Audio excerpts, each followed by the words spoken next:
David Bostwick, class of '86, is a Bachelor's of Urban Planning, and Major Chad Thompson. David Bostwick is a justice consultant specializing in strategic master planning, needs assessments, programming, and design of criminal justice facilities.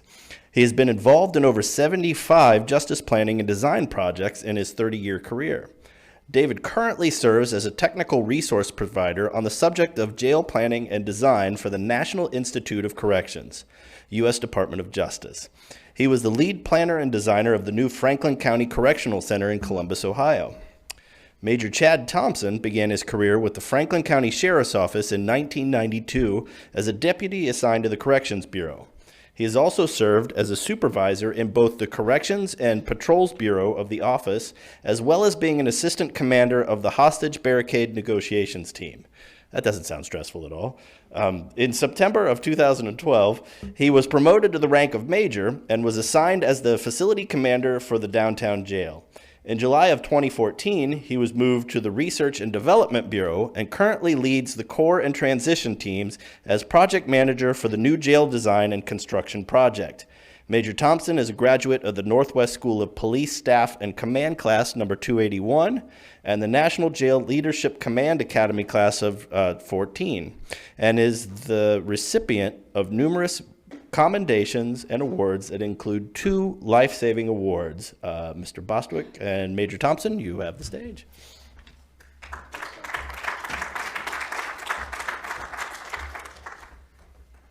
See if I got this right.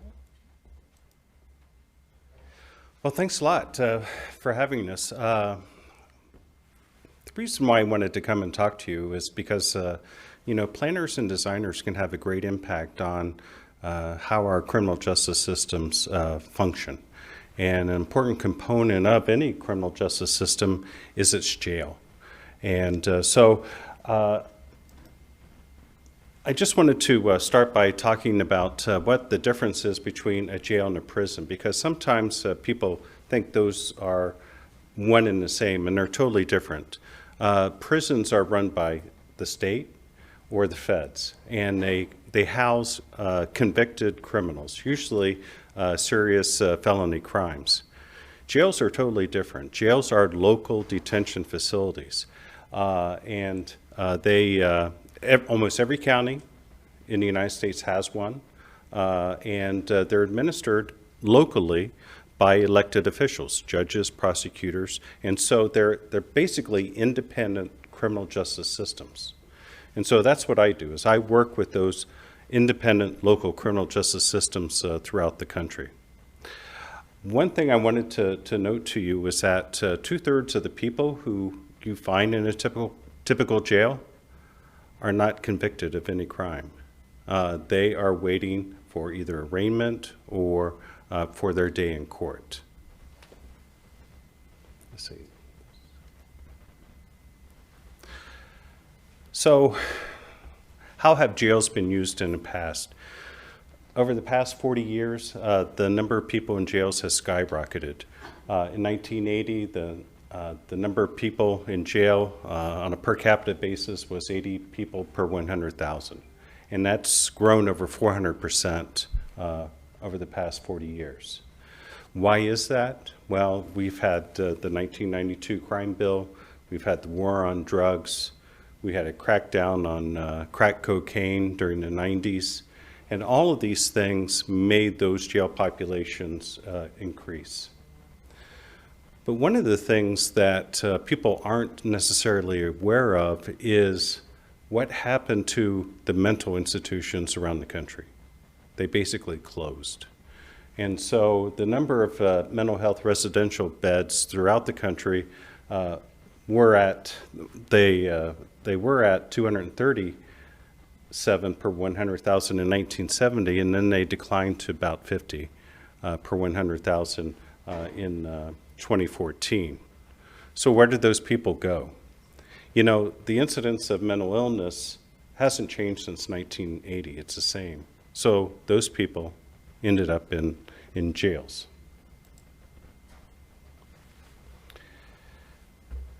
So is this your image of a typical jail?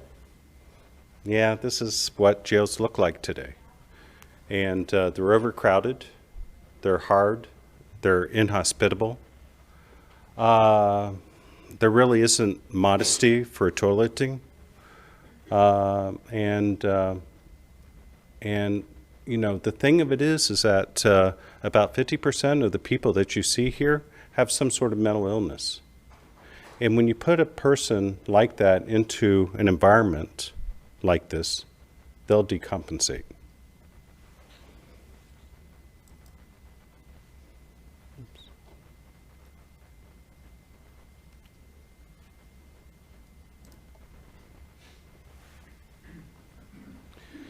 The United States incarcerates more people than any country in the world. And how did we get here? Well, we got here through our policies. We got here by the decisions that were made by our communities and by our politicians. And I think we all have to understand what the impact of incarceration is. Do you know that if you're on Medicaid, that when you're arrested and you're booked in jail, that you lose that Medicaid? And oftentimes people, when they're released from jail, don't get it back. They need to go through a process, and they sometimes don't go through that process to get their Medicaid reestablished. Now, 75% of the folks who go to jail are usually released in about 72 hours. But the average length of stay for people who go to jail is 25 days. So just imagine what happens in that 25 days.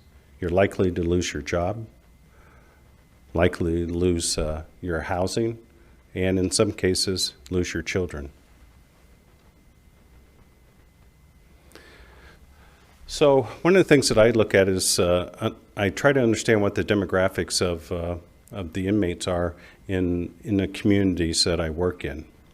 And these are common statistics that we see in jails throughout the country. Up to 20% have a serious mental illness. Up to 60% have a mild or mid or moderate mental illness. And 80% have a substance abuse issue or disorder. And 40% require detox. Now, detox is a very serious issue, especially for folks like Major Thompson, because if that doesn't go right, those people will become, well, injured and in some cases die. So those are the types of people that we're dealing with in our local criminal justice systems. Part of our job as planners and designers is to help communities understand, are there ways that we can control the number of people who go into jail? And so there are new programs that are available that can divert people from jail. And those include having mental crisis units available so that if a person is in mental health distress, you send a mental health professional rather than a cop. And that way you can start to divert those folks away from the jail, because basically cops will arrest people. That's their first instinct. That's how they're trained. The other thing is that in order to control jail populations, you have to control the average length of stay, how long they're actually in the facility. And so there are programs and initiatives that are being done by counties like Franklin County that get people out sooner. And also we have ways of assessing folks who come into jail so that maybe we can release them with lower bonds and maybe with no bond at all. In fact, the University of Cincinnati developed a pretrial assessment tool to assess the risks and needs of folks who come into jail, and that's been very helpful in lowering the length of stay in jails. So, you know, this is all about creating more healthy communities. It's really interesting to me because when I go to these different communities, they really don't monitor their criminal justice system. You know, they only know when the jail gets full.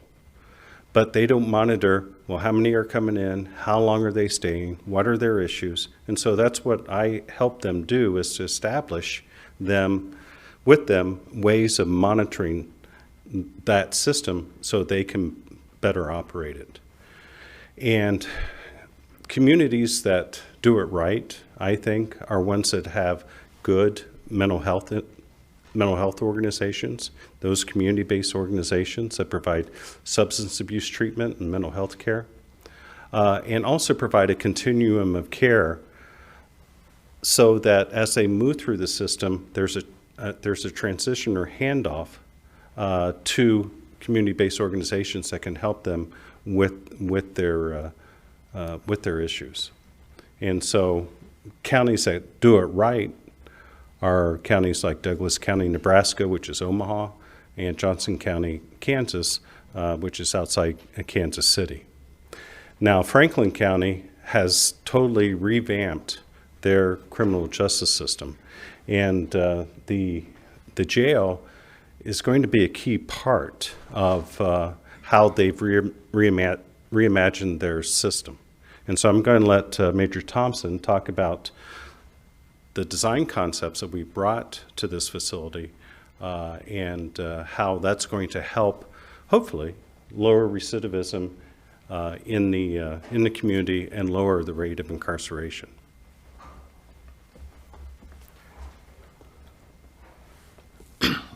So when my sheriff, I walked into my chief's office one day, and my sheriff at the time was standing there, and he said, "I'm glad you're here."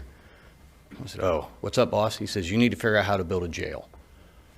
I said, "Boss, I didn't build the shed in my backyard." And he said, "You're a bright boy, go figure it out." So I sat in my office, stared at the ceiling, and I came up with a challenge, right? My current facilities look like those facilities you saw earlier in the presentation, and I was being given a team of 5 people to work on this project, sheriff's office employees. And so day one, we sat in a conference room, and I challenged them and myself with this: repetition does not establish validity. Just because we've always done something a certain way doesn't make it right, doesn't make it valid in the day. It may have been good in the 70s, not now. And so we had to re-look at or reimagine corrections because we had those old school. So in that evaluation of what really is corrections, could be corrections, what were our responsibilities, we learned that 90 to 95% of the people who come through our door will do exactly what we ask them to do, right? They'll be rational. Even if they're drunk in the moment, when they're not drunk, they're rational human beings that will do what we ask them to do. And so we knew we were going to have to train our staff to believe that. The other thing we had to do is we had to create an environment that supported that idea, right? And what you saw earlier in the presentation doesn't really support the belief that people are rational and will do what we ask them to do by and large.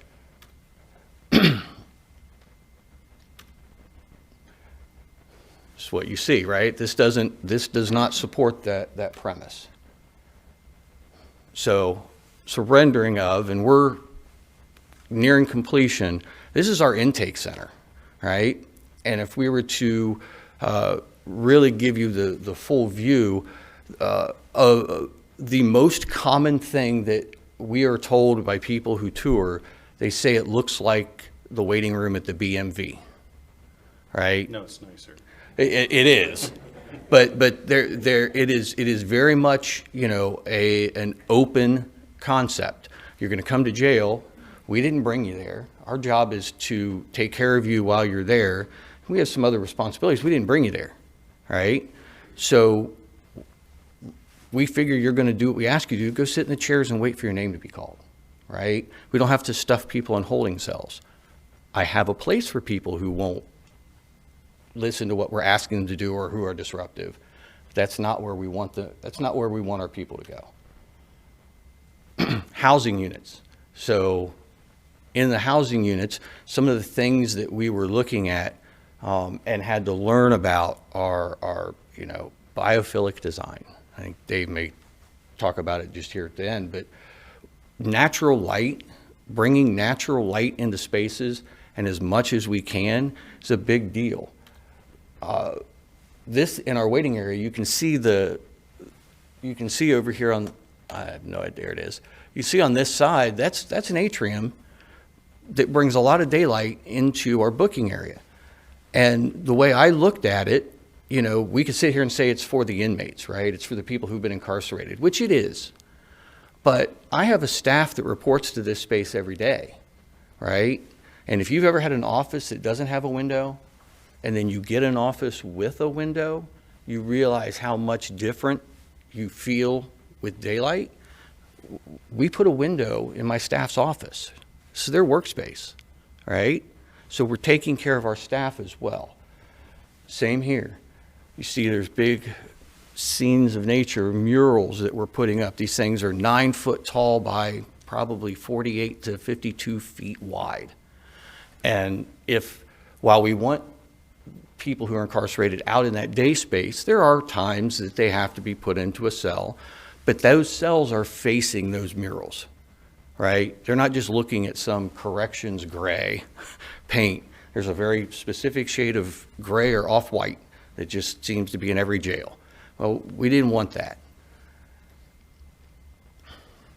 Start thinking about who gets incarcerated, males, females. The female population that's being incarcerated has continually grown over the last 10 years. The opioid epidemic is a real thing. But in that, jails were not typically designed with women in mind, right? And so when we go into gender responsive and trauma informed ideas, and how can we incorporate those into the space that these people are going to have to live in while they're with us, right?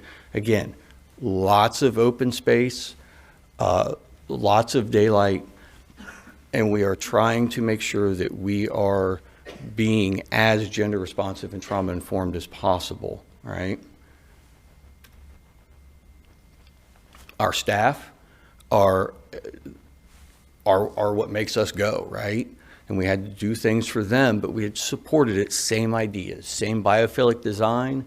We have a staff dining space that literally has an outdoor patio, so when the weather's appropriate, they can go outside and eat. It's in the middle of the jail, you'd never know it, looking at it, and that was the goal. We don't need to remind them where they are. We want to give them a space to decompress. They're decompressed, they deal more appropriately with the people who are incarcerated. With the people who are incarcerated are as decompressed as they can be, they deal more appropriately with our staff. And we got to build spaces that support that. So with that, I thank you for your time. Appreciate it.